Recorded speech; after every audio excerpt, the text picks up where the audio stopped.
అండి, నేను మీకు చూపించబోయే కర్రీ టమాటా కాకరకాయ అండి. దానికి కావాల్సిన పదార్థాలు టమాటా, కాకరకాయ, పసుపు, అల్లం పేస్టు, జీలకర్ర, ఆనియన్స్, కరివేపాకు, కొత్తిమీర, ఉప్పు, కారం తీసుకోవాలండి.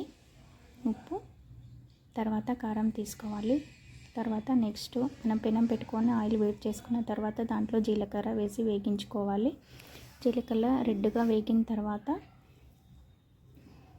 దాని తర్వాత టమాటా వేయకూడదు, అప్పుడే ఆనియన్స్, కాకరకాయలు, కొత్తిమీర, కరివేపాకు వేసి దూరగా వేయించుకోవాలి. సిమ్లో పెట్టి దూరగా వేయించుకోవాలి.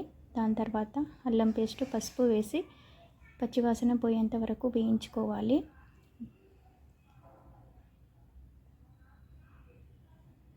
దాని తర్వాత టమాటా వేసి అది కూడా మెత్తగా అయ్యేంత వరకు వేయించుకోవాలి.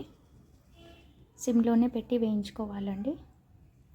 సిమ్లో పెట్టి వేయించుకున్న తర్వాత దాంట్లో తగినంత కారం, ఉప్పు వేసి బాగా కలుపుకొని మనకు నచ్చినట్టయితే వాటర్ వేయకుండానే అలాగే ఫ్రై చేసుకోవచ్చు.